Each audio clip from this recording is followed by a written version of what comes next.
Ever heard of a gardening feud that turned a quiet suburb into the talk of the town?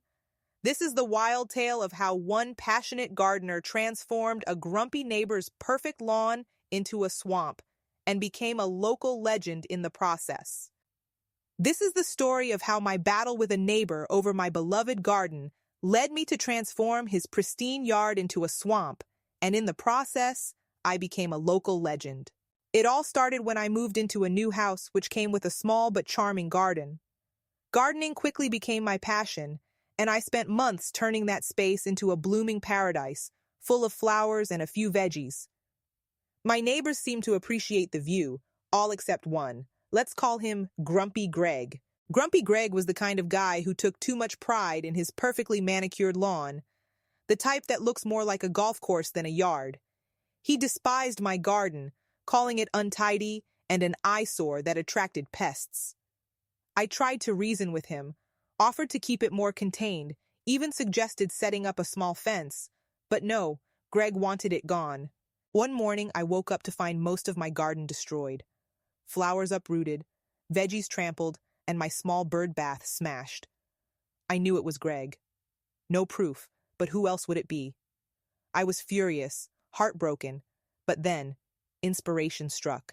I remembered Greg's one true love, his flawless lawn. I did some research and found the perfect, most diabolical yet completely legal revenge. I bought hundreds of water retention crystals, the kind meant to help soil retain moisture for plants. Except, I wasn't planning on using them for their intended purpose. Under the cover of night, I went to work, spreading these crystals all over Greg's precious lawn. These tiny crystals are harmless, but when they come into contact with water, they expand, holding many times their weight in water. And wouldn't you know, the forecast predicted a week of heavy rain starting the next day. The rain came, and the crystals did their job too well. Greg's perfect lawn transformed into a squishy, waterlogged mess. Every step taken on the grass felt like stepping on a waterbed. The lawnmower got stuck, and the yard had become the neighborhood's newest swamp. Greg was livid, blaming everyone and everything for his misfortune, but couldn't prove a thing. It took weeks for the effects to wear off, and by then, his lawn never truly recovered. In the meantime, I rebuilt my garden, even better than before. Neighbors who learned about the ordeal and Greg's role in destroying my garden came to help, bringing plants, seeds, and even a new bird bath.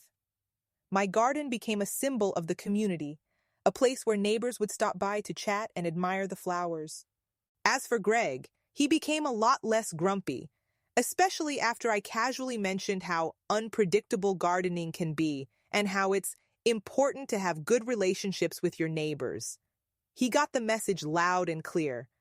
So, that's the tale of how I turned a bully's yard into a swamp and in the process united our little community.